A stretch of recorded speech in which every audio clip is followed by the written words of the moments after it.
everybody, welcome to the Woodland. Just wanted to give you a quick trigger warning for today's episode, right around the 1 hour mark, lasting somewhere around 12 minutes or so. There is a very emotionally charged scene, and just wanted to give a forewarning to everybody in case you are sensitive to that kind of a thing. But it is involving Thelonious and some of the family ties that he has within the game. So just a fair warning, if you are sensitive to that kind of a thing, it's right around the 1 hour mark. I think you'll probably feel it building up. And then that lasts about 12 minutes or so. So if you need to skip that part, feel more than free to do so. Without further ado, I will pass it on to myself to let me welcome you to the Woodland. Hello, everyone, and welcome to the Woodland. This is the 5th session of Rootless, a game of might, right, and arson. My name is Colin Ott. I will be your Woodland Whisperer, aka GM, for the evening. Let's meet our voracious vagabonds. Duncan? Hello, I am Kyle Ott, and I play Duncan. I'm also known, you can find me at Desks and Dorks on all social media sites, and my animal fact for today is, despite their large size, you should not, under any circumstances, give emus ketamine. Hi, my name is Michael Whalen. I am playing Thelonious from the Ronin playbook, and my animal fact is that cat fur makes terrible compost. Hi, I'm Megan. So, you're gonna have to edit mine. I'm sorry, Kyle, what the fuck? Listen, it's true. Don't give emus ketamine. You might lose a war against them. It is a fact. Now we need that to be a your warning character. last session that you were Okay, frankly, no one else- frankly, Kyle, that's more of an unhinged, opinion. and I thought you were joking. No one else No. is allowed to play the coked up emu but me. If you don't think for 1 second I'm going to do a Scarface emu that is just consistently high and violently aggressive, like most emus are, you are out of your damn minds. Next session, we've got an NPC that's exactly that. I will play an NPC and Duncan. I'll just make aggressive cassowary noises. I'm so glad you all appreciated that fact. Hey guys, I'm Megan. I play Cal, the Deer Tinkerer, and my animal fact is that the butterfly is an example of linguistic drift. It was originally called a flutterby, but it is now called a butterfly. Hello, I'm Reggie. You can find me at Runny Quiche on all my social medias, doing artsy things. I play Somni, the little otter. And did you know that otters are very scared of dogs? Hi, I'm Emily. I play Red, who is a red squirrel scoundrel. My animal fact is that squirrels can find food buried beneath a foot of snow. Hi, I'm Lou. I'm off as Maracas on all socials. I play Rebecca the rabbit. And my animal fact is that goats were the first animals to be milked, not cows. Fantastic. Thank you, guys. And my animal fact is that giraffes sleep with their heads on their butts. That is true. That's Yeah, I what would definitely do that if I could reach. Does that make them- And if I had a butt. Does that make them cushiony. little It's butt the heads? most cushiony part of you, so I Yeah. get it. Hey, if your neck Take is that that an out of long, context quote in our Discord from Michael. Just, I would do that if I could reach. Or if I had a butt. Or if I had a butt. or if I had a butt, Michael, what happened to your butt, dude? I got my mom's butt. Everybody says buddy. so. Yeah, but no, you didn't, because you don't have a butt. Where's your butt, Mike? Is it just a Give me the void? shit. Like you just pull your pants down and it's just void and then legs? Like how does that work? Do you have a concave butt? Does it go in rather than out? Our intro reels got are it. I got literally a they're just standard white bloopers. guy butt. It is. Nothing to We're sweat doing about. so good today. Is it the whole So good. butt section or just the butt itself? Because like, how would you go to the bathroom then if it's all void down there? We're gonna have like an hour's worth of bloopers by episode 10. I can Oh, say yeah. we just do a blooper episode. Kyle every is day. so tired. A good he few minutes started every with more time. vocal fry than a stoner from a 2000s movie. So fun Okay, I fact: just hear love, what I just love Duncan how he's sounds like. visualizing my butt. the vocal fry is because Now That's what I was thinking. there's going to be Yeah, at least boy. 100 people visualizing your butt after this releases, Michael. let's think of all that wonderful fan mail we're gonna get, Michael. Last we left off, the attack on Windgap Refuge began. We all watched as the Vagabonds, along with the help of the Originals and the Silk Handkerchiefs, aka Giant Pink Murder Bird and the Silk Scarf Boys, stormed the clearing. Thelonious and the Scarves managed to push back the Marquis from the west side, and at the same time, we watched as Duncan, Sanvi, and the Originals win on the opposite end of the battlefield. We also learned that the Marquis had been tipped off to the attack, and that the Marquis elite ended up showing up to the fight. Duncan and Sanvi burned a guard tower down, and left standing at the end were Ephraim's regime, the Marquis elite, the Silk Handkerchiefs, with Guy and the Originals having fled under Duncan's command. We ended the session with the sapping team, comprised of Cal, Red, and Bex, blowing a door-sized hole in the side of General Dentistry.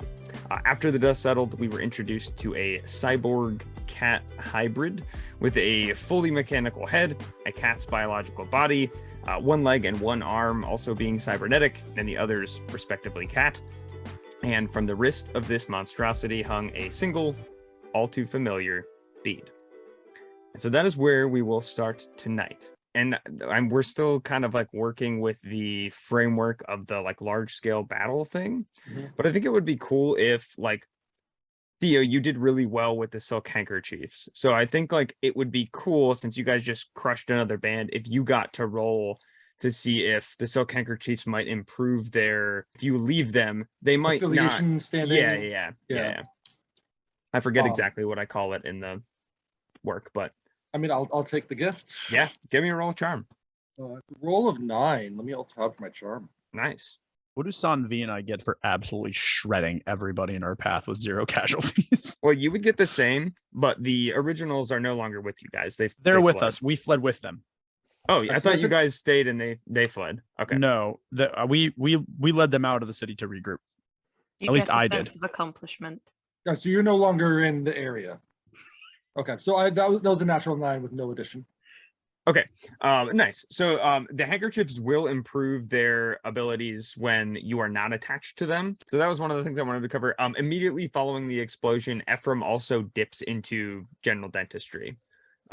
So you see this explosion go off. Ephraim and everyone are alerted to it, and Ephraim goes into the dentistry immediately.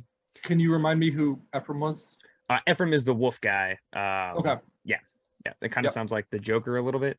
Immediately following the explosion, he goes in there, and then you guys see atop the mountain, right where the ridge line is, there are a group of 6 cloaked figures that appear to have like ropes tied to their bodies, and there's like this big pulley system where all the ropes are attached to, and 5 of the figures are attached via ropes. The 6th one is hanging onto the ropes as they descend straight down this cliffside. And as they get closer, you guys can hear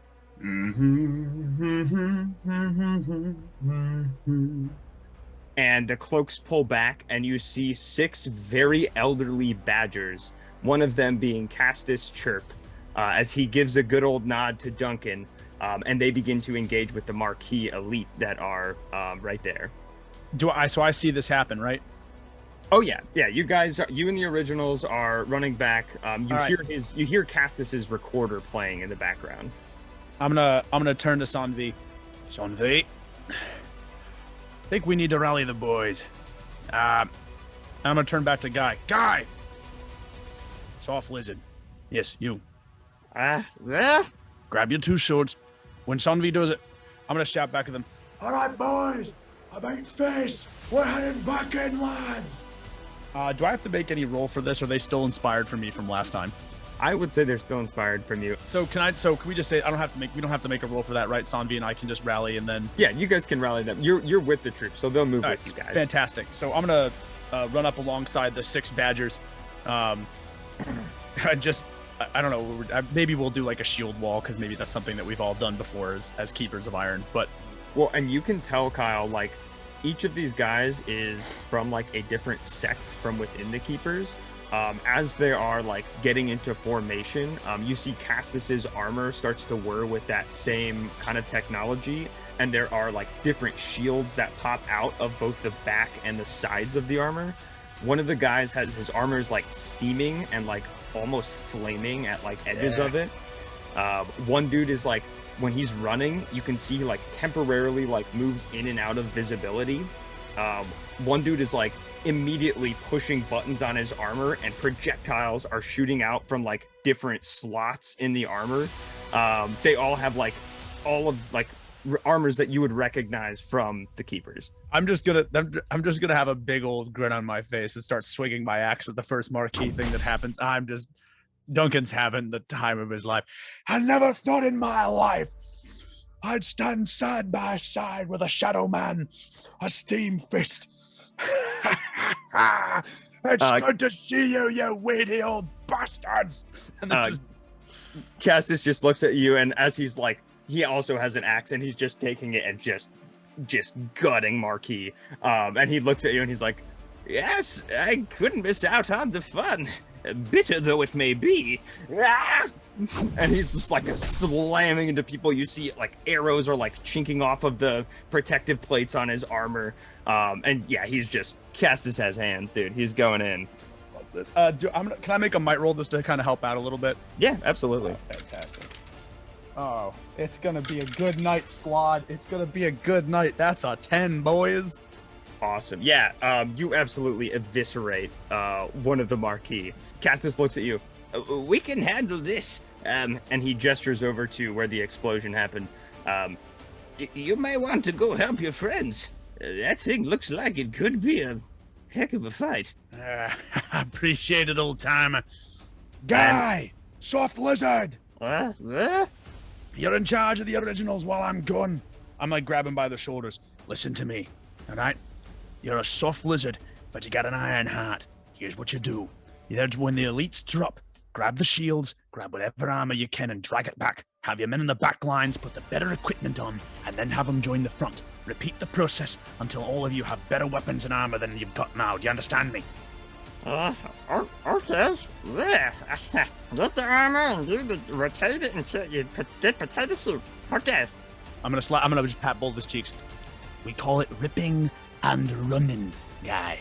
It's called ripping and running, and it's the exact kind of savage, awful, dog shite things that we like to do here. And look at me, soft lizard, you've got that in you. I got it. Rip it and rip it. That's my boy. Do this. That's my boy. I'm just gonna take his head. I'm gonna take his face in my hand and kiss his forehead like he's my child. Then I'm gonna run off with Sanvi. We're gonna go help General Dentistry. Awesome. As this is happening and Castus is saying we got this, let's go now to the 3 that are right where the explosion happened and the cat is. I would like to try to implement some turn order for this if we can. How we want to determine who goes first. That's free for you guys, I believe, to determine that. So Okay. just between the 3 of you, I guess. So that would be Red, Cal, and Bex. So can you remind us of where we left things? I think it was the cat walking out, or the mechanical cat walking out. Yeah. How so close are we and all that? So you guys had just dove kind of like, I don't know, maybe 20 feet away from where the explosion was going off. I can't remember if it was a tree or brush or something, but you guys took cover somewhere not too far away from it. And this thing is just waltzing out into the open atmosphere. Cal, have you ever seen anything like this? No, this is the first I've seen of anything like. What is it? I don't know. I mean, I recognize elements of it, but this has gone a lot further than I ever thought you'd get in the relatively short time I've been away. It looks alive, but it's part machine. Is that this has to be like new technology? Is this nothing to do with what your friend does? Well, I think it's related, but this seems completely Barbaric. awful. Yeah. As you guys are talking about this, you see the cat takes a few steps forward, raises its left gauntlet hand, and it just you watch it whir, and a projectile fires out from it, and you watch as it like cuts through one of Castus's plates on his armor, like clean through the plate, and digs him right in the shoulder. He winces in pain, but immediately stands back up with the heart of a keeper in iron. But you can tell that thing's got some power in it. Oh shit. We've got to dismantle this. More explosives? Yep, I think so. And I will look and see what I've got, and I just start like going for my toolbox. while What do I have for a mechanical cat? I didn't prepare for a mechanical cat robot. This is too much. What am I doing? Red? Yep, I got it. This is I'll go first. not the normal side of things I end up on. Yep, You I'm- guys can stall for like 2-3 minutes. I'm just gonna go over there and try and make something out of scratch, and then Cal will just like scramble off like really nervously to somewhere hidden away like behind a rock, and then just open her toolbox and start trying to make kind of like a makeshift frag grenade. I don't know. Bam Bam, Makeshift anything. you go help her. Yeah, I don't know if this is suited for me. I've Then never stay seen it. behind the rock and help create the explosives where you're safe. Right. I'll provide cover. And she like draws a slingshot out of her satchel and goes to join Cal. Okay, resources. Red, still got your pistol?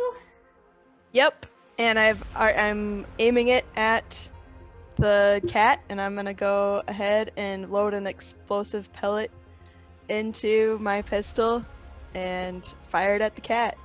Go for it. Give me that Mechanical roll. cat. Oh no. Oh no. Did it happen? So that I rolled a 4. That's not gonna be enough, I don't think. And I think even if anybody tried to help me, it wouldn't do it. So it's gonna misfire, and I'm gonna take 2 injury. You guys all watch as you're asking about resources. Red draws her pistol, shoots it off, and there is the same loud bang that you heard when she shot and hit Chunk's gauntlet. But this time, the bang is centered immediately on the point where she shot it. Shrapnel fires back into Red's face. Ooh. It completely cuts her up, and you guys can see she is bleeding pretty bad. Oh, that's bad. Right. I guess my turn. Yeah, I'm gonna need a minute. Go ahead, Cal, Bex. Right, okay. I am going to use parkour. I'm going to use my move parkour to dash through a chaotic xenofight. Where are you dashing to? I am going to try and dash up and kind of over the mechanical cat to hit from behind with my slingshot. Oh, So awesome. I'm gonna have to roll for 2 things. Do it. Roll parkour first. That is a 10 for parkour. So on a 10, hold 3. Spend your hold 1 for 1 to dash to something within sight. So I've got now 3 opportunities to dash without being obstructed. Awesome. That is super, super cool. One of which I'm going to spend to get behind her. Absolutely. And I am assuming you were attacking with the sling? Yes. Go ahead and give me your roll with finesse and take an additional +1 on it here as you move quickly enough to get into a position where you can actually maneuver and hit this thing in a good spot. Now, Thank you very do I see her coming out? I assume that I don't see red exploding in her own face, but from where I'm positioned on the other side of this whole thing. I will say that the hole. I would say that you can hear and see pretty much everything that was over there. I think the only one that probably wouldn't necessarily immediately see it, but would probably hear it, would be Duncan and Sanvi, because they're sort of in the middle of battle. You guys just finished your thing, so like you can be headed on your way, and I'll get to you on the Right. around here. Yeah. Right. Yeah. So that's an 11 in total to hit with my slingshot. Awesome. So I believe that allows you to do a 1 injury, and then you can choose to either like hide your position or move, I think, move back out of range. I'm hiding within the rubble that this being has created in bursting out of we've created a lot of rubble as well, so I'm hiding in the Yeah. shadows, kind of semi in the building. Now it's kind of half exposed. So you're in General Dentistry? Yeah, in a general sense. I mean, it's like I'm inside the wall. You can see just from a preliminary look, like it is dimly lit inside there, and there don't appear to be any life forms inside the walls at the moment. And I can see pretty far in. You can't see super far in. It's pretty dimly lit. You can see as far as your, I guess, rabbit dark vision would be. I don't know. And I know I've got like slightly extra sight for being a rabbit, so it's genuinely like this place looks dead. It looks, I mean, yeah, even if you could see further, it doesn't appear to be anything in there. I feel like rabbits have a good sense for like danger, and you don't feel like there's anything immediately threatening you. That's good. That means I can, in her head she's like, okay, if we can focus on the danger that's in front of us rather than anything sneaking up from behind, just, dying one way is better than dying two ways. Absolutely. Cal, what would you like to do? Okay, so the main issue seems to be that the cat mechanical person thing has this arm that shoots explosives, which isn't good. So my thought process is we need to stop the arm. I am a bit limited because 1, I have limited resources, 2, I am in a state of shock, and 3, I'm partly focusing on Bam Bam, who looks terrified.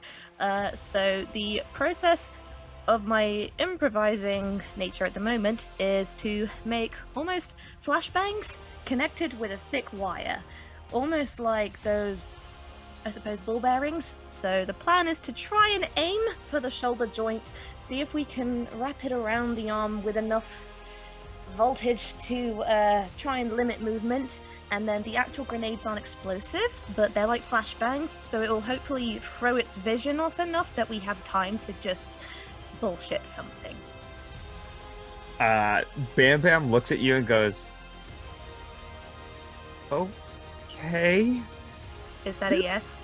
Way smarter than I am. Hell yeah, of course. What do you need me to do?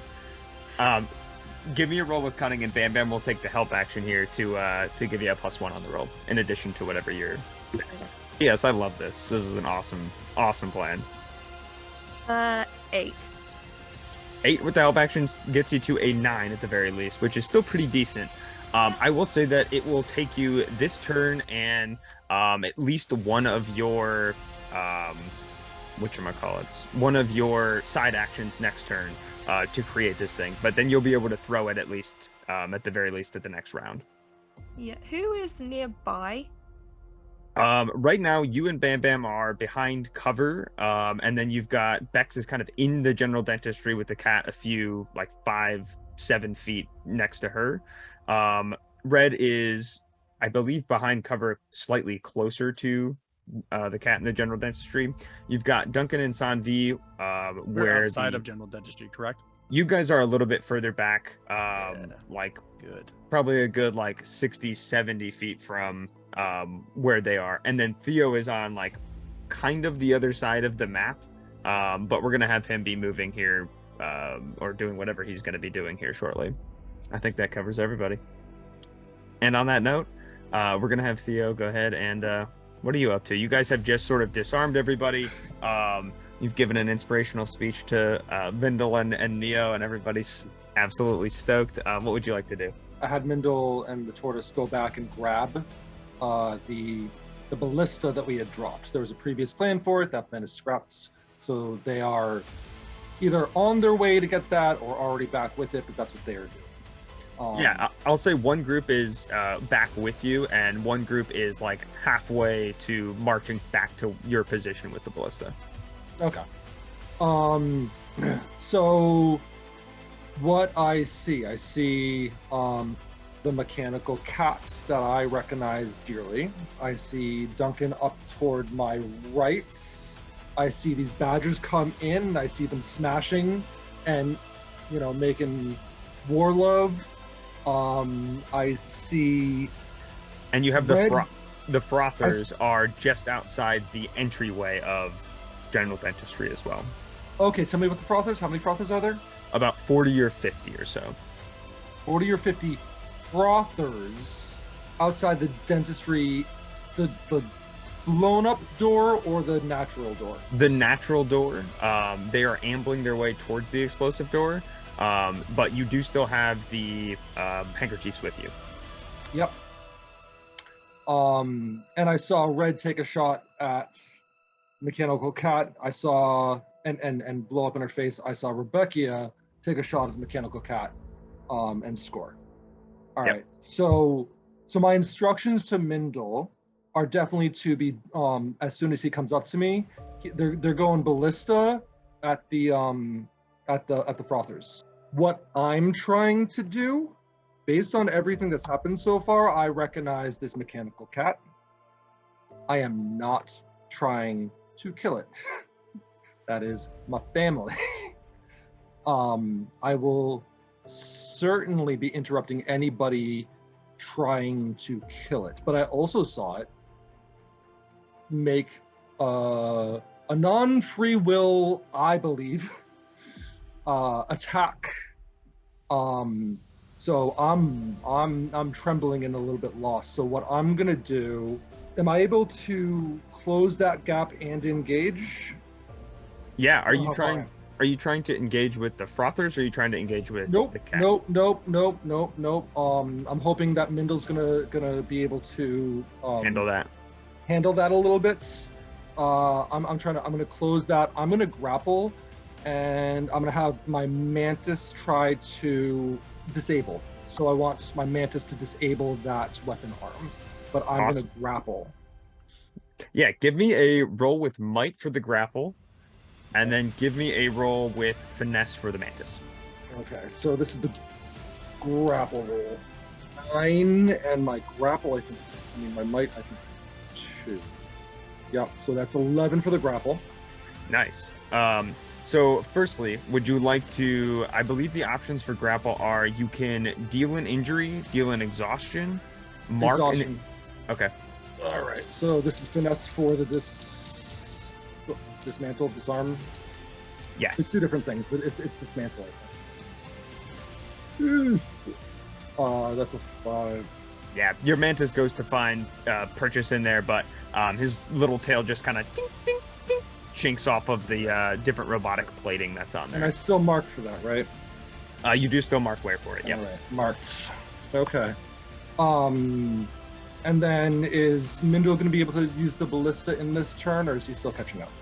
Yeah, you actually see that, like, so Castus and that group have the Marquis Elite handled, and it looks like the Silk Handkerchiefs as a unit together are able to handle the Frothers. So, like, all players are kind of free to move about at this point, because there were 2 groups left, basically, from each side.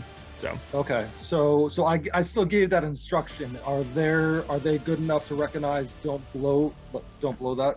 yeah, because that's another reason I think the charm rolls are cool, like mid combat, because if you do take a group that is like a morale boost, and I think it makes sense that they would want to fight harder if you're in the shit with them, like, hitting it. So yeah, absolutely. Okay. Cool. Let's go to Sanvi now. Sanvi, you've seen Castus come down. You've heard the music. You've watched as Duncan and Castus are kind of commiserating as old keepers in Iron. What are you doing in the midst of all this? Am I currently traveling with Duncan towards the dentistry right now? Yeah, I believe the 2 of you guys are together. Yeah. Okay. Pokemon. Can I like hop on Duncan's shoulders and play that really loud note on my recorder as a distraction? Maybe like using my All Eyes on Me. Absolutely. Awesome. Yeah. Give me a roll of charm. All right. That's a 15.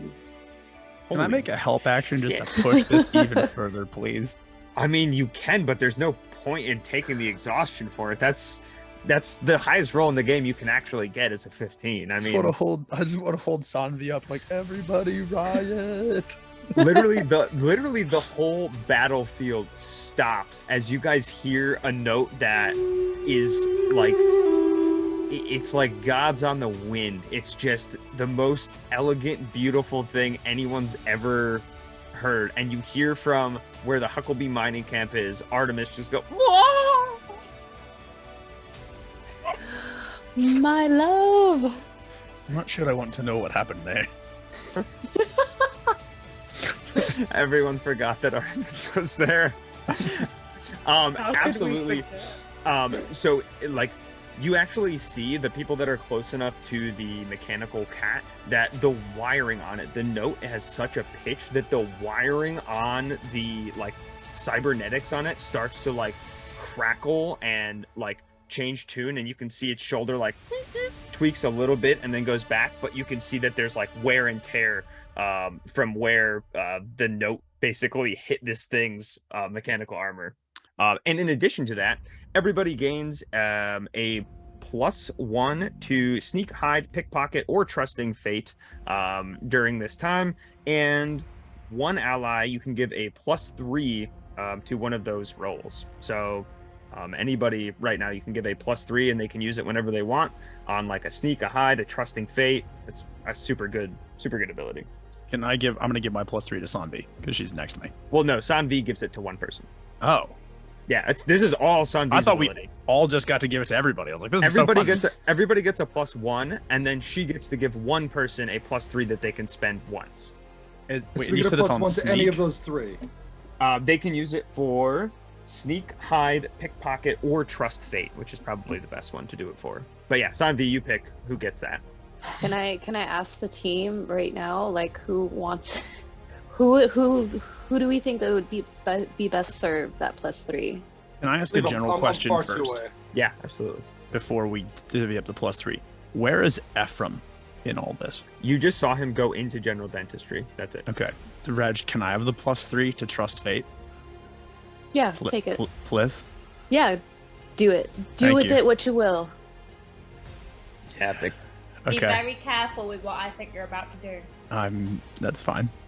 Okay. Thanks. Okay, that is all of the player turns, I believe, for right now. I no, don't Duncan, think go I ahead. don't think I did anything. I was like, I didn't do. You just interacted with You people. you overhead pressed an otter. Yeah, what would you like to do in the midst of all this? You've got Anyways. Sanvi on your shoulders. I'm gonna look at Sanvi for just a second and be like, and that, Sanvi, is why all of us think that you're a damn good hero. I'm just gonna look at all the cat's writhing around in pain from that note. That's just a thing of beauty. I do have a plan though. That frothing wolf went down into General Dentistry, and I think we should go after him. Let's do it. Good. I hope you'd say that. I'm a little inspired myself. What do you say we decide to recreate what we did back in that ruins, but in the reverse direction? We'll go in through the ceiling. The ceiling? I would like to use Duncan's Crash and Smash, combined with the +3 to Trust Fate, please, to go through the ceiling and just hopefully find Ephraim. That's what I want to do. I just think it'd be sick. I will say that, depending on your role here, getting to the ceiling of this building would be like insane. If you Is it? I thought it was like it's a warehouse. If it's like a big tower, I'll it's just like go through four. the It's like wall. four. It's like 4 floors Okay, tall. It's like pretty good size. but I saw Ephraim run into the ground level. Correct? to the ground level, yes. So you Oh, could we'll get just- like a few floors up for sure. I just Alright. don't know that you could get all the way. We up. can just Like, go that through. would be like a Then we'll just go Superman. through the wall. We'll just go through the wall. Then Yeah. that's He's fine. just gonna do a hot Kool-Aid guy. Yeah, absolutely, absolutely. Duncan Oh, comes yeah. in. Oh yeah! We created That's the a hole meme. for you. You're wasting a +3 to create another hole. Do it anyway. What I'm All hoping. the holes. What I'm hoping. All the holes is not something you want to Ayo. say aloud, Any- Rebecca. Somebody clip that. Anyway. Hey, Rebecca is fine. It's me because any hole is a goal. Oh, good lord. Give me You a can roll just of call me might. Lou. It's fine. You don't need, Actually, you don't need to be deify true, me. like, so here's what I'm hoping I can do. I don't just want to burst through the hole. I want to burst through the hole and body check him with the force of God. I think that would be more of like a luck kind of a thing. Okay, that's like, fine.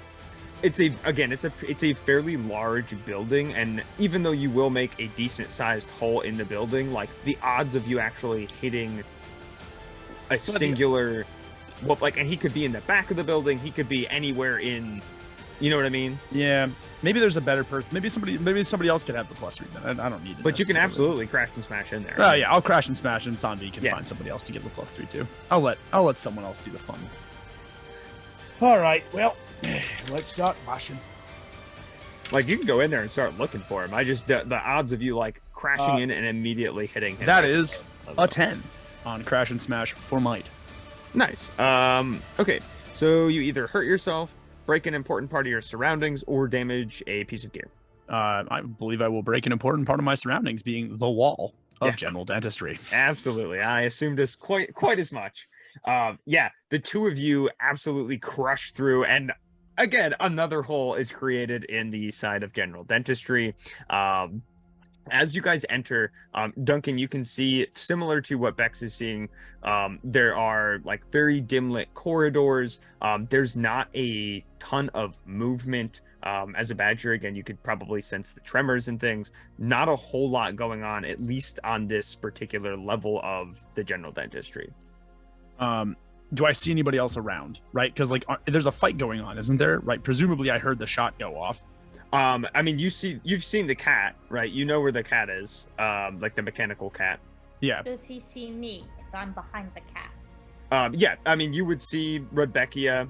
You know that there are frothers in the front. You can watch them as they kind of tussle with the sail handkerchiefs. But there don't appear to be any other figures immediately in this, like in the corridors here in General Dentistry. Can I fight the cat that's going after everybody? Yeah, absolutely. Great. Do I have to? Did that movement put me in range to attack him, or do I have to like storm over? No, you can run in and attack him. Are you running in with Sanvi on your shoulders, or are you setting her down before you do this? I'm running in with Sanvi on my shoulders. We're doing it. Awesome. Give me a roll with might, but I'm going to say you get a -1 here because you've got somebody on your shoulders. This is worth it. Yeah. Worth it for the otter backpack. This one's for you, Franklin Delano Roosevelt. That is a 10 with the -1 penalty. Epic. So counting the -1 penalty, it is a 10. Yeah. Do you want to deal an extra injury, change ranges, or take 1 injury less back? Is this cat looking like they're doing it on purpose? Is it a marquee soldier now that I'm close enough to it that I can see it, or what? So it's just like got a mechanical head.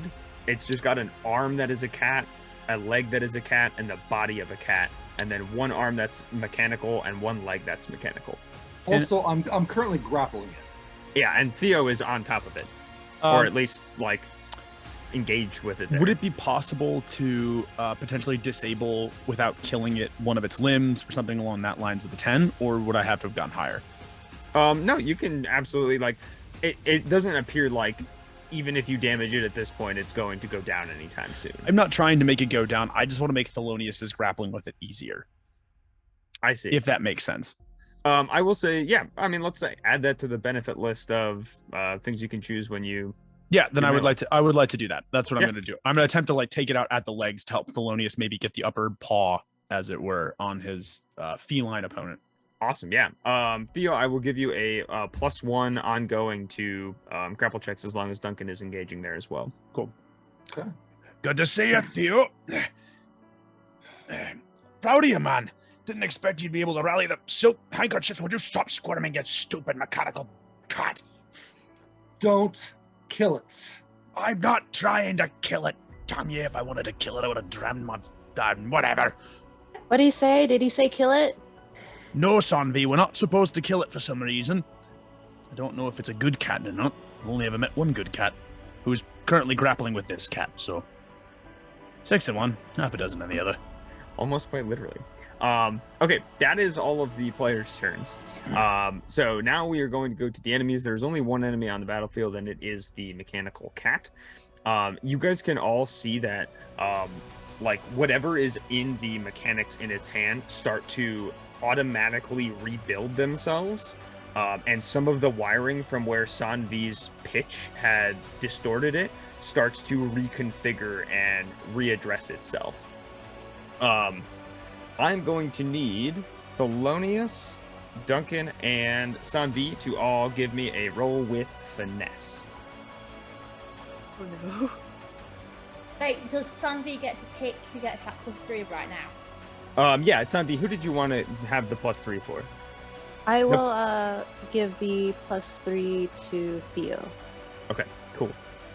Keep in mind that the +3 can't be used for like a finesse roll. It's got to be used for either like sneak. I forget the exact ones that it can be used for.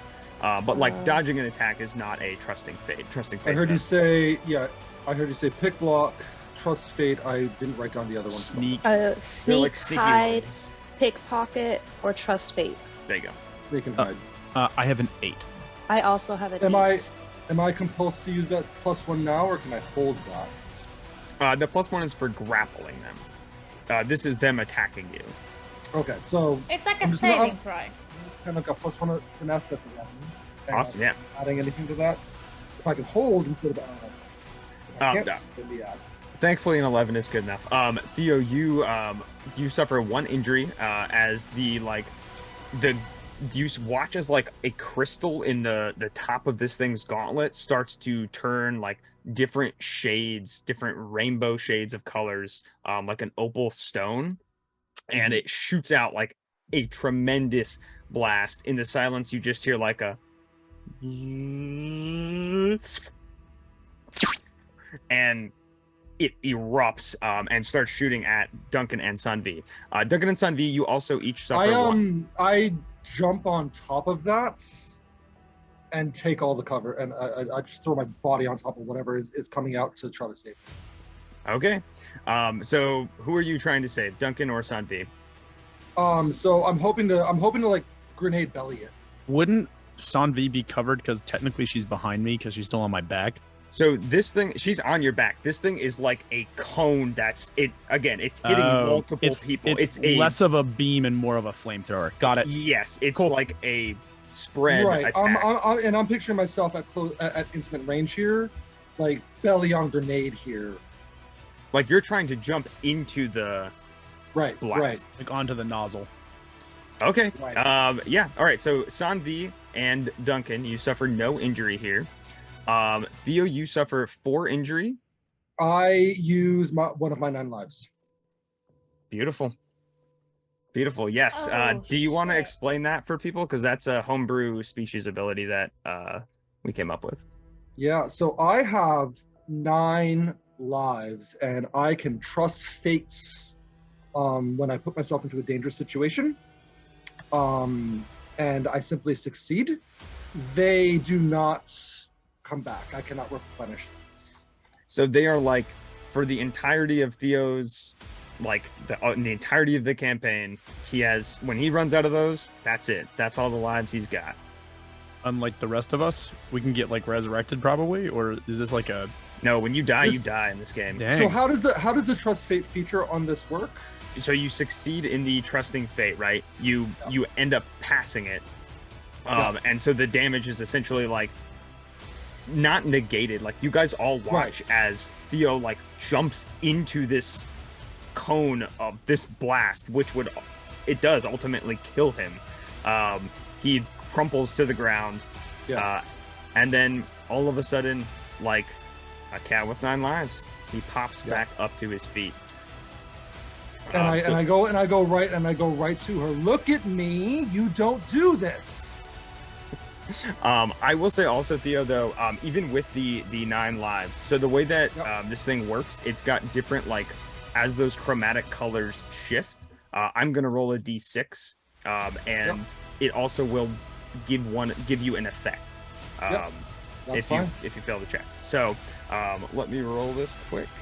Okay, so as Theo stands up, you still watch as the orb in its palm turns red, and it doesn't shoot anything out. It looks like as Theo stands up and wipes the blood off of his mouth, the blood from Theo starts to pour into this thing's gauntlet. And Theo, you will have a -1 on all might rolls for the rest of the scene. Okay. I also just basically killed myself in effect to save people that I care about, and so I believe I could just clear my exhaustion. You do. Yeah. Okay. Oh, which is. Oh wait, no, that's okay. I don't know that you have any exhaustion marked, but I have one, so it was a big expense for a little bit, but narratively, I'm not letting what I'm pretty confident is my own mother. Give me a roll with charm here as well, Theo. 3. There's no way that. Yeah, you look at it and you say snap out of it, and this thing just like clicks its head at you, and then immediately goes back to like trying to pummel you into the earth. I believe that is top of the order here with Red. I would like to attempt to follow Rebecca, so darting back and forth and all around to try to get into where hopefully I saw Rebecca disappear. So that's probably going to be sneak. Yeah, are you trying to just get past this thing without getting noticed? Yes. Yeah, absolutely. 10 plus 1 plus 1, 12. Awesome, yeah. Between the recorder music and the battle going on outside, you sneak past this thing, no problem. And then once I'm in there, I also want to look around, and I assume I see and hear the same things Rebecca saw and heard, which is pretty much nothing. Yep. Could I look around any more to see if are there jail cells or anything that looks like it once held a large hedgehog? You can see that there are like long corridors that go like each way. You just can't see far enough to see anything within them. Rebecca, what do you think we should do? I don't know. I want to help here. I think Theo might have died. This cat is so tricky, but I saw Ephraim, and I really want to go find out what's in here. I don't know what to do. Maybe let's just wait a little bit longer and then go? Okay, yeah. Yeah, let's try and end this as quickly as possible. Let's do this. Yes, okay. And that's going to be it for me this turn. Bex? These limbs, how are they attached? Are they embedded in the skin? Are they strapped on? Do they seem to be entwined with the living flesh, or are they kind of separate? So it looks like it is attached via like biometrics. So it is like some pretty advanced technology. But are we talking like there's no leather strap tying it to the torso? It's just quite shallowly embedded in the skin. Yeah. Okay.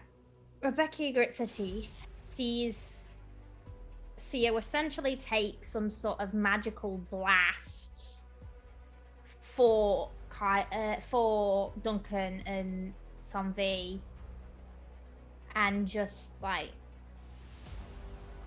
the pain that it kind of causes.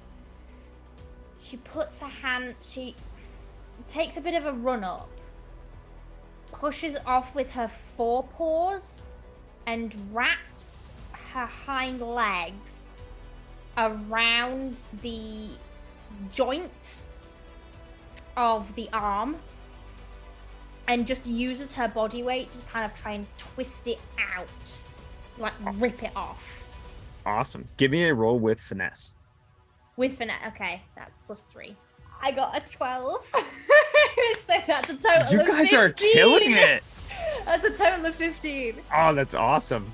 Yeah, you guys all watch as Rebecca does like a forward handspring or a back handspring maybe, with her like hind legs onto this thing's arm. And Rebecca, you feel like a decent amount of give and pull from the like ligaments that would be attached from the shoulder to the arm that has the mechanical device that's been firing off. So for gameplay mechanic perspectives, if you guys want to, you can absolutely all try and like jump in and rip this thing's arm off. I'm totally down for that if that's what you would like to do. because I don't know how else to assess this from like a gameplay perspective. But I mean, you feel the joints start tearing on a 15. I think a well-placed explosion would fully detach it. I believe Cal is up next in the order. I'm not aiding on this. I'm just looking her right in the mechanical eye, still trying to connect. It looks dead in there. It doesn't look like there's a whole lot of anything.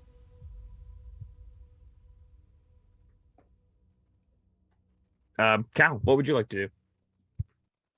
I imagine that Cal finishes the wire and grenades kind of idea, and she's just thinking, okay, ready, turns around and just sees everyone is going for this arm, which is where she's trying to aim, and is just like, are you freaking kidding me?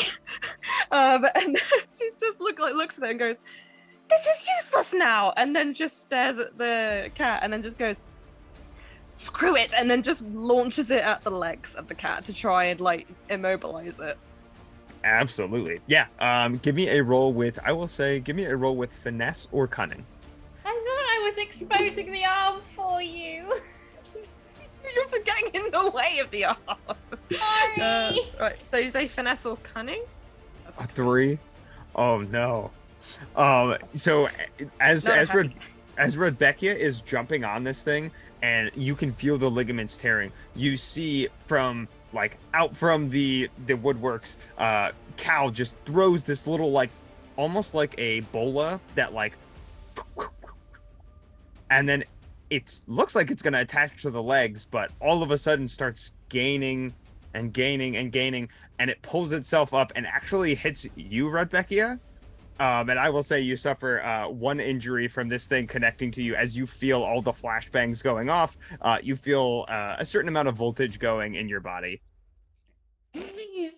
My bad. What happened? You do manage to retain the hold on the shoulder and the ligament, though. Oh yeah, my muscles spasm. They didn't give. They're now like solid. Yeah. I cannot move my legs. Theo, you are up.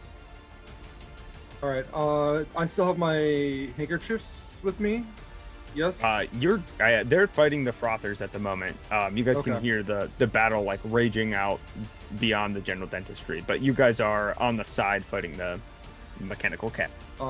I apologize. Can you recap the results of Rebecca's attack on the weapon? Yeah, she could feel the ligaments like pulling away from the like cybernetic components of it, and you guys can see it starting to like tear a bit.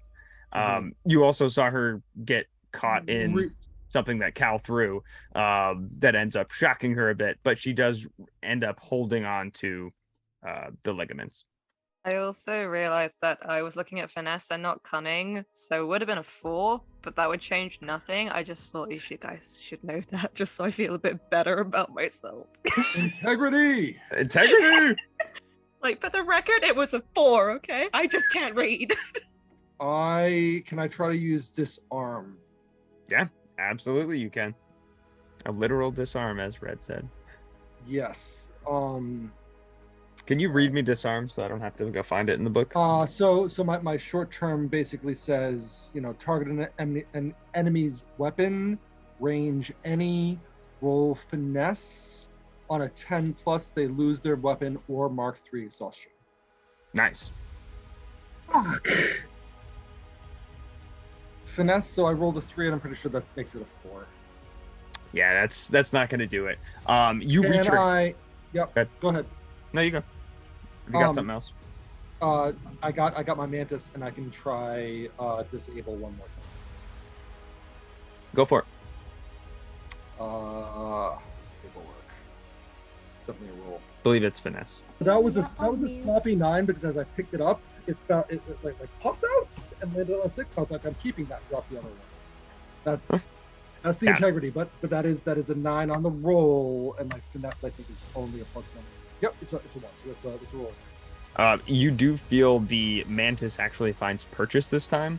Its little stinger like strikes one of the circuits, and it ends up cutting the circuitry from that arm, and you can see that it is damaged a bit more. Yeah, my mantis is fully exhausted at this point. Okay. I believe that brings us to Sanvi.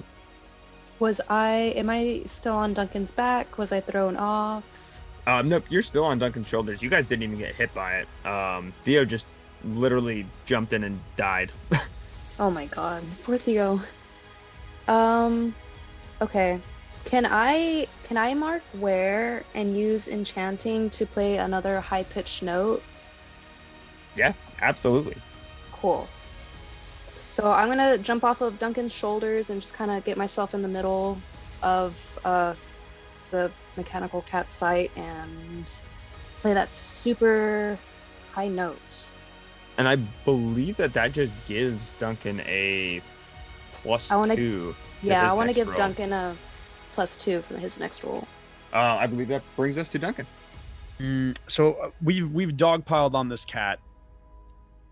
Do I just I'm trying to like figure out, like, is it better for more dogpiling? Badger piling, whatever you want to call it. A badger bonfire.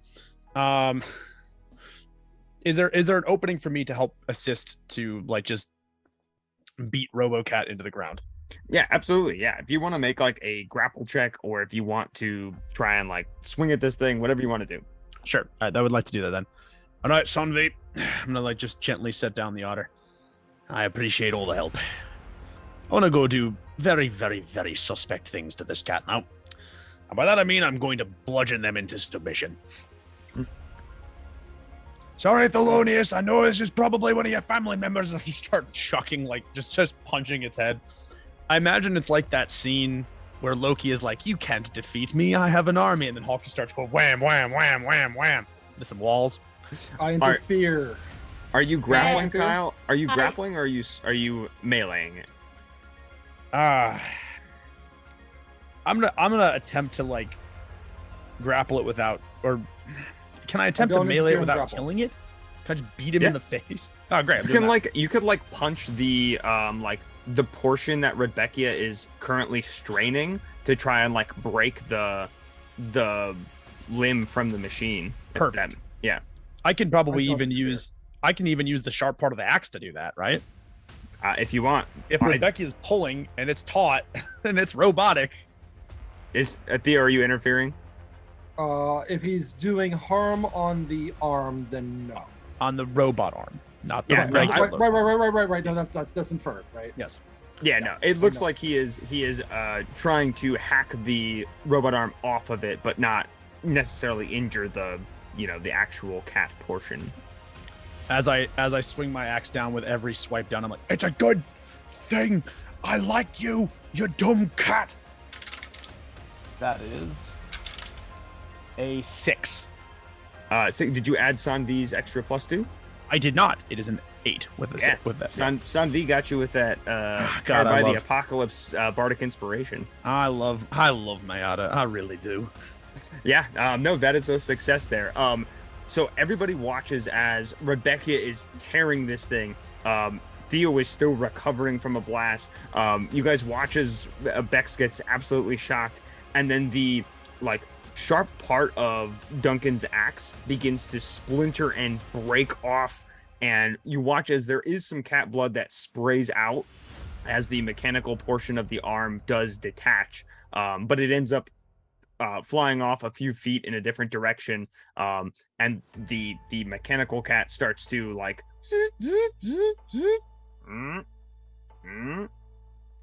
Do I remain attached to the arm? Were you on the arm or were you on the shoulder? I guess you would be on both, huh? My legs were wrapped around the upper arm and like pulling. Give me a roll with finesse. I kind of the arm is going in the direction of inside General Dentistry, right? This was a bad question to ask. Give me a roll of finesse. Oh no, I'm aware it might be for fairness, but is it going inside the General Dentistry? No, it is. I'll say it's going on the outside because the cat was technically on the outside of General Dentistry. It took a few steps out. I was hoping it would slingshot me further in. With finesse, did you say? With finesse. 10. 10. You absolutely deftly just like springboard. What's that? Just I feel it given. I'm just like let go. Yeah, you just springboard off and immediately land on the ground.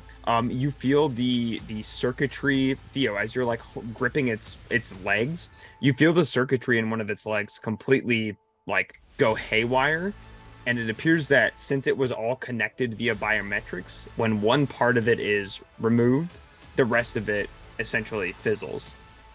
And you hear out of its mouth, there's a little speaker that says, "This has been an invention of the Marquisiate, brought to you by the left paw of the Marquis, Ilya, leader of Marquis Technologies. Find her in Underleaf for all your technological needs. Thanks for visiting Spectrum's Emporium." This is an abomination against God and man. I don't like it. What else is going on around us right now? What is the overall scene? Is there still a war to our right? Yeah, you can see that Castus and the rest of the Badgers are starting to basically overtake the rest of the Marquis elite, and the Silk Handkerchiefs are starting to take over and pretty much have taken over the Frothers and are now like going to different, like their old homes, what would be their old homes, to go either take something back or ransack something from somebody else's house who might not be here. But yeah, all the Frothers are pretty much gone. Okay. The Marquis elite and Castus are still fighting.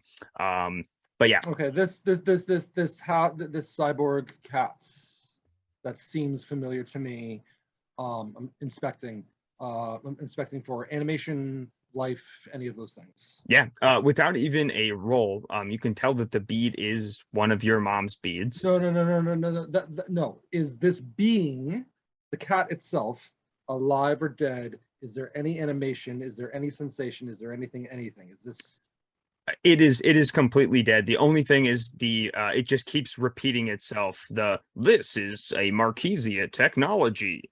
Thank you to the left paw of the Marquis, Ilya, head of technologies. Okay, so from the remaining cat on closer inspection without Frey,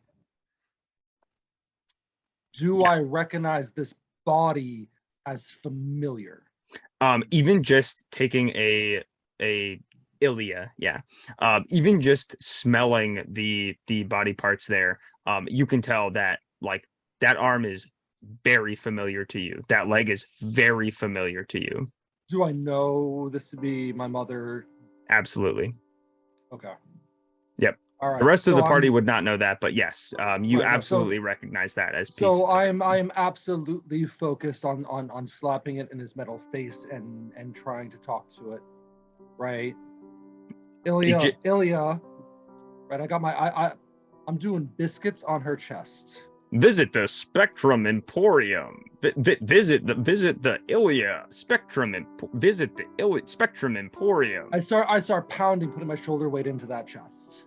Eventually, the circuitry gives out in whatever was in there, and the message just stops and goes, Ilya. I grab it. I grab it by the head and I start shaking it. Ah! Ah!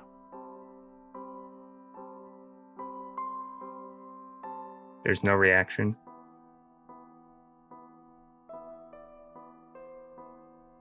I'm gonna put a hand on Thelonious' shoulder.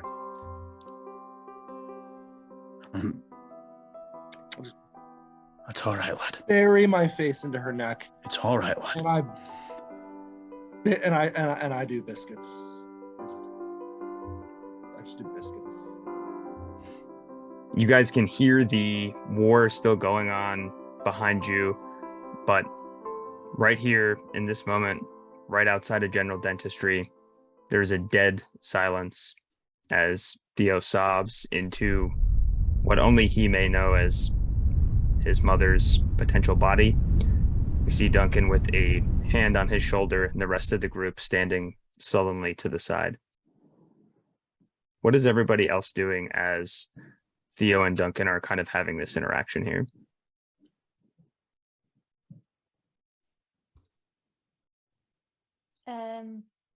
This is gonna seem hold this shit.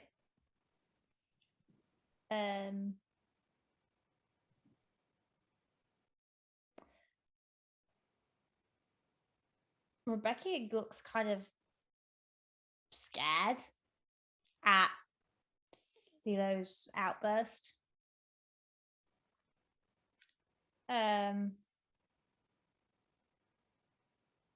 It's incredibly unnerving. And there are things that still need to be done, so she's got to take the opportunity to like disengage and kind of without really talking to any of the others. If any of them try and make eye contact with her, she'll be like, shit, not real. And she's gonna go sneak into the General Dentistry and start hunting for Ephraim, because she can't handle that much pain in people, and she doesn't understand it. She doesn't get it. She doesn't want to understand it. She doesn't want to be in that position, so she doesn't want to try and force herself into it, comforting anybody, because that's not something she's capable of doing. So whilst people more qualified for that job can handle that, and she's gonna do the sneaky thing, which is what she's qualified to do. And when you go into the General Dentistry, you look around and Red is not there.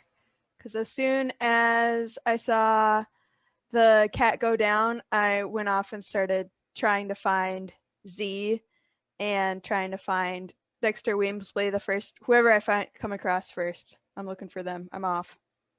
Absolutely. So the two of you guys have essentially disappeared from sight. Sanvi, Cal, Theo, Duncan, what are you guys doing as they are essentially running off? I am going to take this time. I'm going to nod to the other ones and just stay next to Theo for as long as I can. And I don't want to do role playing when there's other people who have other stuff they want to do, but I would like to hopefully have a conversation with Thelonious when that happens. Yeah, absolutely. When we've got a second, you know. Yeah. Sanvi, Cal, do you guys want to be here for this moment? What are you guys up to? You've just heard Theo scream.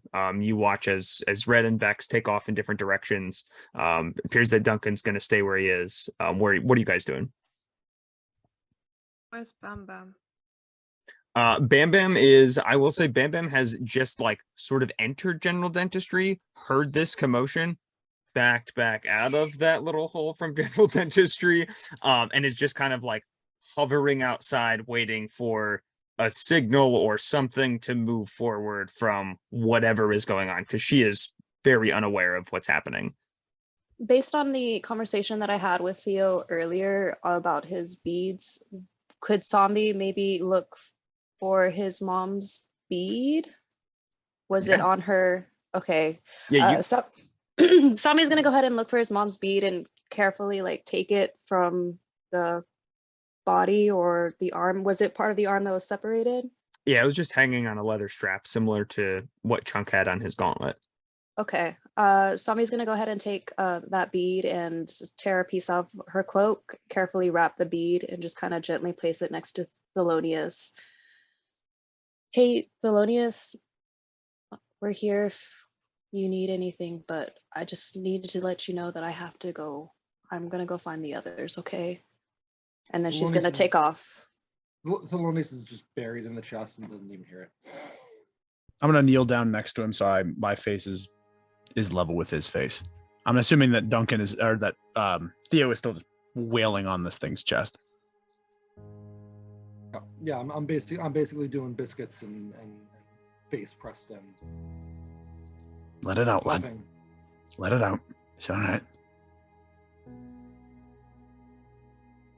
Fur is starting to come off because my claws are just desperate. Finally, I'm gonna after this goes on for a couple more seconds, I'm gonna just very gently scoop up both of Thelonious's paws into my hands, and I'm gonna look at him, just kind of holding him like this. Look at me. Let it go. Let it go. She was a good woman. What is this? No. Look at me, lad. Look at her! People need you. Look at her! And I'm going to look at him with just the pain of 1,000,000 battles fought and dozens of comrades lost, so he knows that pain is real. I have seen her face and hundreds of others like it 1,000,000 times. I push him. I let him. Tell me you've seen a face like this! Look at her! Thelonious, there will be time to mourn after. There will be time to grieve after. There will be time for rage after. But right now, if you want to avenge that face, it's going to require you to stick with the people that you love. The living still need you, Thelonious. And then you have my oath. We'll find the people that did this and do far, far worse. But for right now, we move. Look at me, boy. We need to. There are still living, and there are still people who need you. Do you understand me? And I'm going to gently take his hands. I'm going to pick his weapon up off the ground, and I'm going to wrap it back in his paw.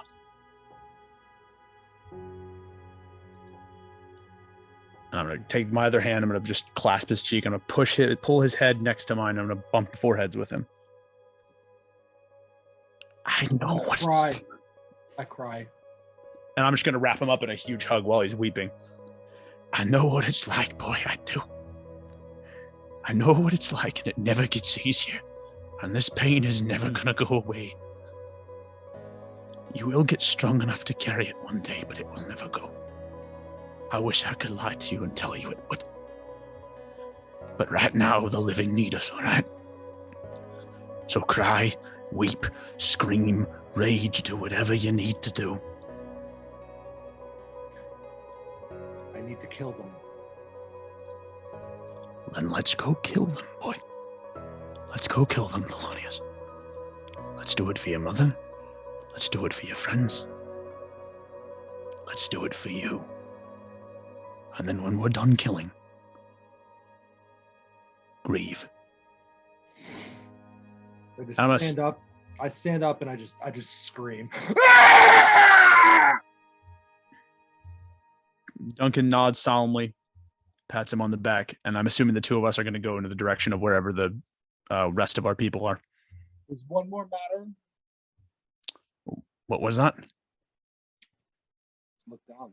This is my mother's body. Is the battlefield clear? Yeah, you can see pretty much outside of General Dentistry, Castus and his group of badgers are like just kind of ambling around, like they're looking for things to do, and it's assisting in like Mindle and Neo and the rest of everybody gathering things and trying to, help the originals to get some of the equipment and move things back out. But in terms of like actual battle combat, there's not a lot going on. Duncan, I need a favor, and I need it now. All right, lad. What is it? Help me carry this body just over there, just past the tree line. I need to come back to this body. I need to come back and be able to honor this. I will not leave it here. Duncan's just going to very gently, very gingerly place it and just, all right. We'll do it quick. Yeah, Cal. And we go. Cal, I imagine, kind of would have been still coming just out from the boulder where she was before, and approaching like tentatively. But when Theo says about coming back to the body, Cal will just kind of pipe up and just say, If you want, I can stay with her, guard the body for you. They'll have to get through me before they can get to the body. Do we find a clearing that satisfies me and its safety and integrity? Yeah, there's in fact just outside of General Dentistry there is a pair of oak trees, a pretty serene location, where there's really no blood and no temperament that's ever gone on, at least in this day. Thank you, Cal. The gesture's appreciated, but I think this is going to be fine.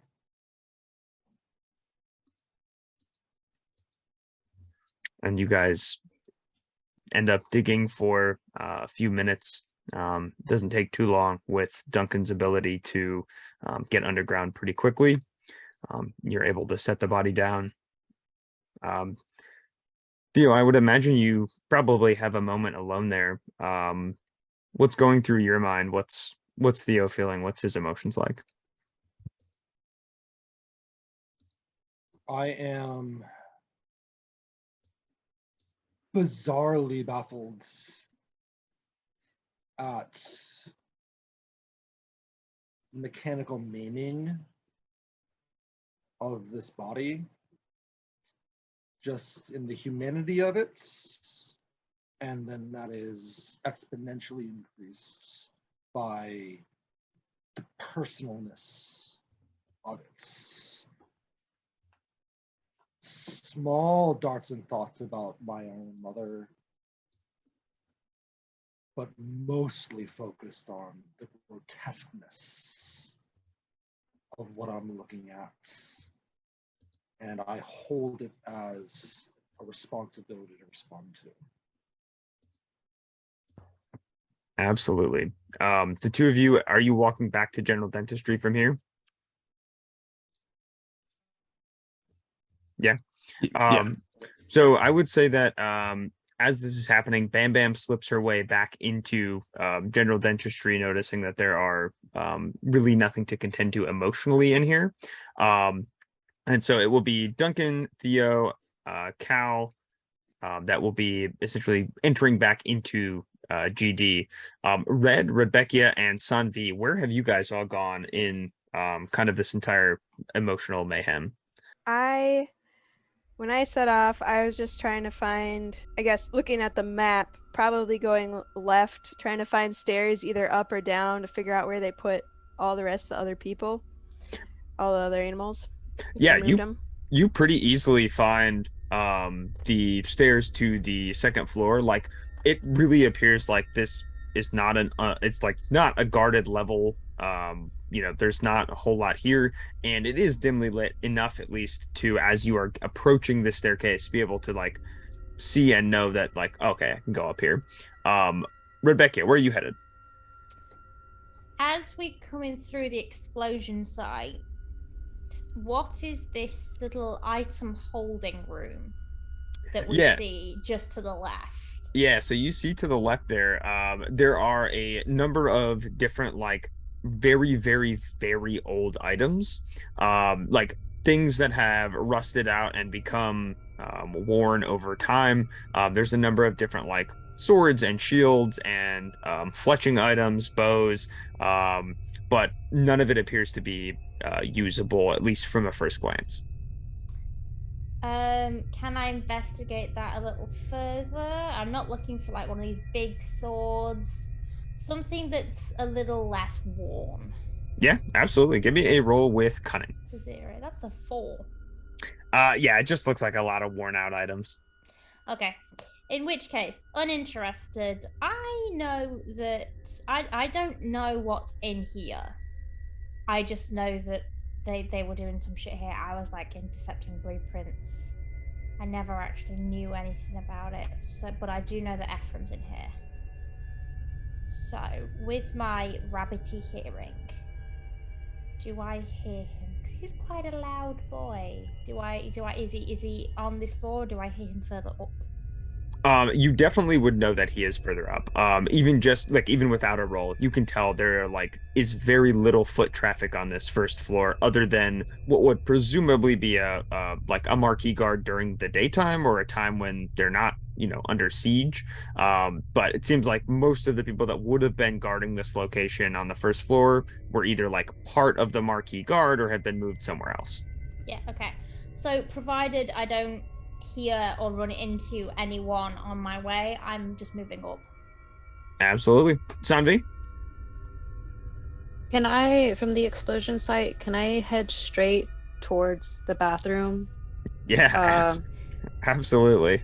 Could I also take a peek in both cell block 1 and 2 as I'm passing by to the bathroom, just get a look at, see what's in there? Yeah, they both appear to be empty. It doesn't look like anybody, if there was somebody in one of these cell blocks, they aren't here now. You can give me a roll with cunning here and see if you can tell like how long it's been since somebody's been in one of these. Let's see. That is a 4. It doesn't look like anybody's been in these cell blocks for quite some time, at least from an initial glance as you're running past. But you do end up entering into the bathroom. It is a very clearly marked bathroom. You go in, and it looks like all of the amenities you would expect for a woodland bathroom. It's got a nice log toilet that's got some filtration appearing to go outside.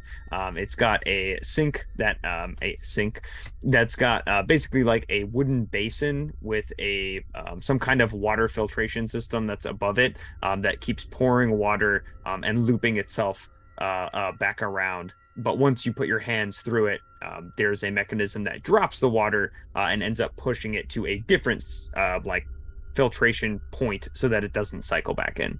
Ooh. A typical woodland bathroom. This is pretty nice. Hello? Is anybody here? You do not hear anything. Are you inspecting the bathroom? What are you doing in there? I'm gonna inspect the bathroom, see if I see anything that catches my eye. Anyone in there, perhaps? Look under the stalls. I don't know if there's stalls. It is just a singular. It is just a singular bathroom at 1-person occupancy. But go ahead and give me a roll with cunning. I just made that up now, Red Eye. I have an 8. An 8. You do notice that the basin there is a little bit deeper than you would expect for a normal woodland bathroom. So it is a little bit nicer than you thought. That's it. That's all you get with an 8. That's it. It's a bathroom. I mean, it's a bathroom. This is our home garden special of Rootless. Can I at least like rip something? I just want to rip like either the toilet apart or the water filtration system apart, because I want to run up their water bill at this point. Like funk the dentistry. I'm just gonna run up their water bill now while I leave. Hell yeah! Give me a roll with might. I don't know. They pay otters to keep the water running. I don't know. I have a 7. Plumbers. A 7. You manage to like rip the basin off of the sink. Water starts, just pouring onto the floor. I'll throw the thing aside and go back and try to go up another level. Fantastic. How about the folks that have not moved up yet? Theo, Cal, and Duncan. What are you guys doing as you're sort of wandering back into GD? I'm going to be on the lookout again for Ephraim because I know that he's around somewhere and we still haven't found him necessarily. And I know that Theo probably does not have the mental wherewithal right now to do that. I'm kind of just following Duncan. So I'm making a beeline to probably rejoin one of our, like the main body of our force, if that makes sense. Yeah. You guys can hear that like footsteps and things are traveling towards the stairwell that is up towards like the left-hand side there, I guess. Are you guys all rejoining in the? Yeah, I would like to. Yeah, I think it's important for us to at least be with our forces. Sounds like Theo is just kind of following whoever's in front of him. Like I'm focusing on keeping my feet sturdy, and I'm following Duncan. Yeah, so you guys all get to the what is essentially the first floor, not the ground floor, of the general dentistry. So I have sent you all maps that have a series of numbers on them. You will not know what the room is until you actually enter the room. But yeah, you see a series of torch-lit doors. There are a total of 6 of them in this room, and then there's another little alcove with a sign above it in bright lightning bug letters that says exit up. Are we on the ground floor, that first image? You are on floor 1 now. You guys have all passed through the ground floor. So yeah, you've got 6 rooms. It's a one straight corridor with 3 rooms to the left, 3 rooms to the right, and 1 room at the very end. And then you do have the corridor that has the stairs up, exit up, whatever you want to call it. Are we all together now? And you guys are all together, yes. You hear and see Duncan and Theo and Cal joining right behind you. And Bam We Bam have is to also be- still with you. Red, are you gonna look inside here? Yeah, I'm already charging ahead, checking all of the doors to see if Yeah, any of you them take- have anyone in there, and if not, I'm just gonna keep on going upstairs. Yes, if you take the ones on the right, I'll take the ones on the left. Okay, And sounds just good. like open rooms. Absolutely, yeah. The first room there is, Bex, you see a bathroom. Would you like to do anything in the bathroom? No. Fair enough. I Red. do not care for your plumbing, sir. Red, the very first room to the right there as you enter, you can feel some steam emanating from the hallway, but you can't actually see into like what the room itself would be. And then Bex, the third and fourth rooms there appear to both be cell blocks, both of which are empty as well. Then I continue on up the stairs. Oh no, there's a room at the end of the corridor. Yeah, what's everybody else Room doing? 6. As these guys are like sprinting around trying to figure out what the rooms are. So I am peeking in rooms as they've already cleared them. I'm just looking for anything else that is that cyborg remnants of any kind. I'm just making mental maps. Yeah. So if I see a piece of one or a whole one, like that is my primary interest. Yeah, Right? give me What a roll is with cunning. that thing? So I've got 2 to cunning, so that's a 9. A 9. Yeah, you don't see anything that would be like cybernetic or cybertronic.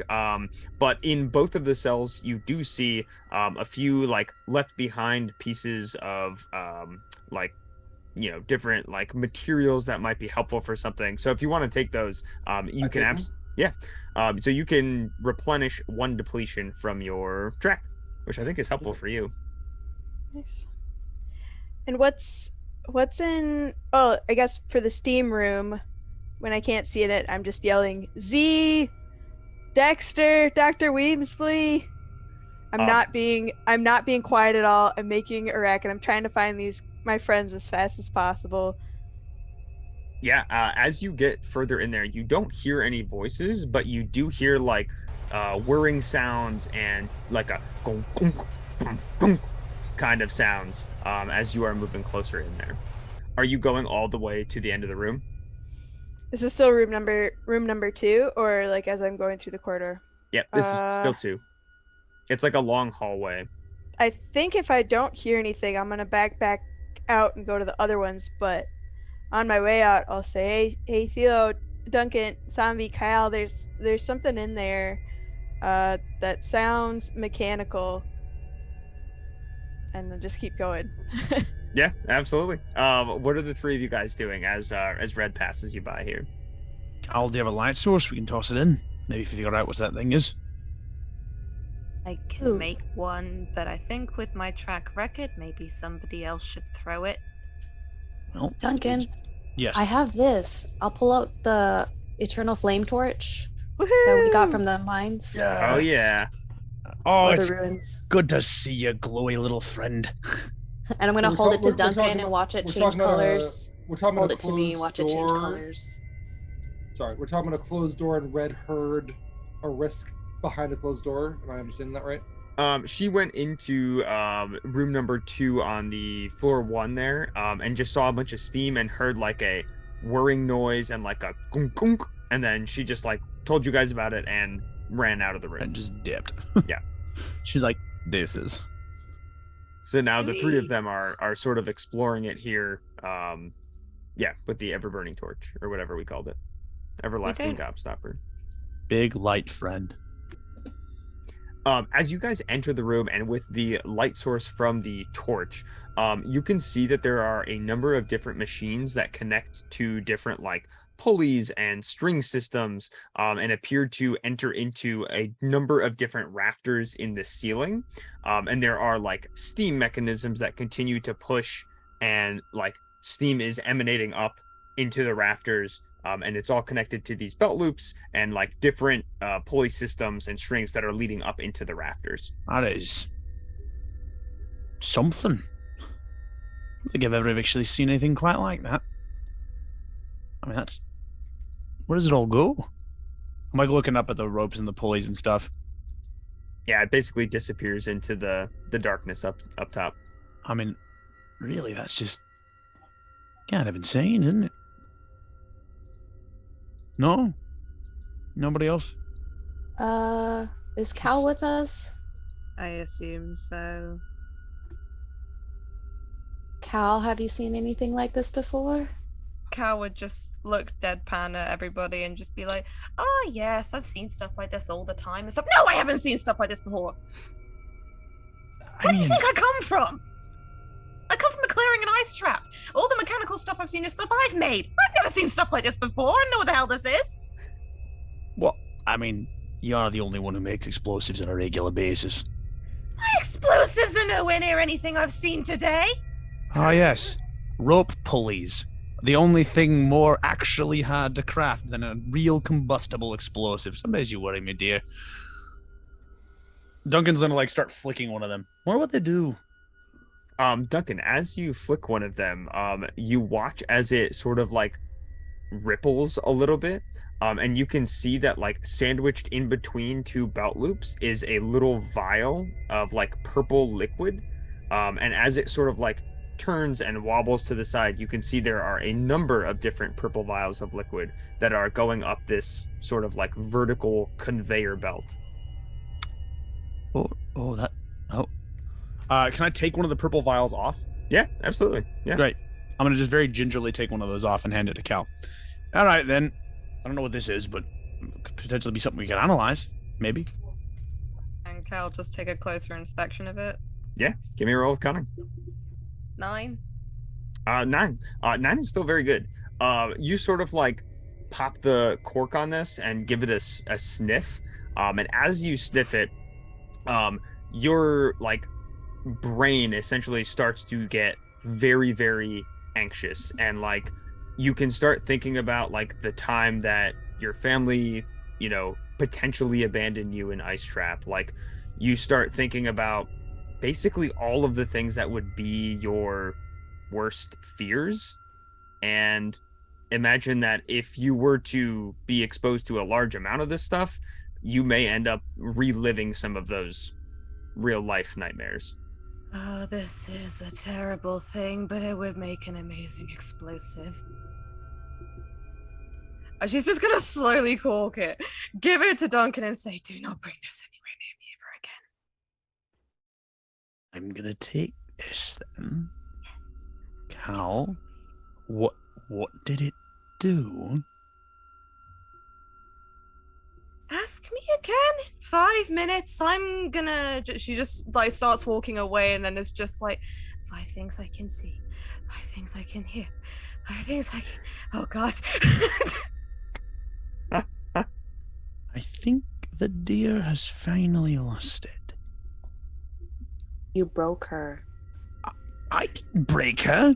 She just started sniffing something strange out of a bottle. Look at her. She's broken. Look, I thought it was your turn to watch her for once. All right. 5 things I can smell, 5 things I can do. Jesus! There's no more smelling of anything for you. That's the worst plan. You're not smelling anything. We're not doing that. In the midst of all this, yes, so you guys, that is basically all that is going to be in that room, was to introduce that vial to you. So if you want to continue to look around here, you are more than welcome to do so. But I want to catch up with the rest of the party, where everybody else is in the scope of this layer here. Bex? I'm opening door number 6 whilst this is going on. Absolutely. So what's behind there? Because that's right at the end of the corridor, so that looks interesting. Yeah, give me a roll with finesse.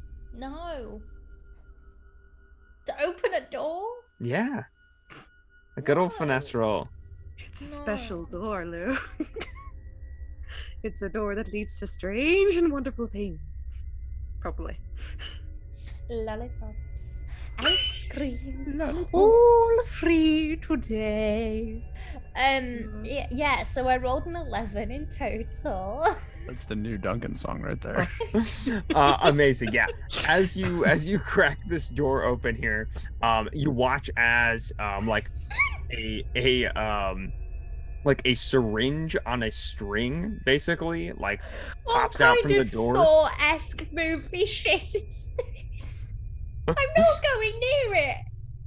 You want to play a game?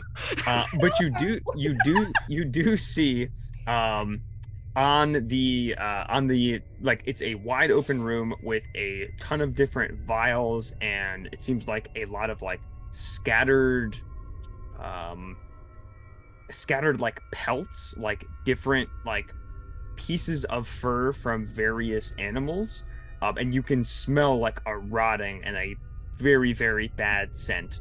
And the back of a chair slowly turns to you. Oh, fucking hell, it had to be me. And you see a very familiar face.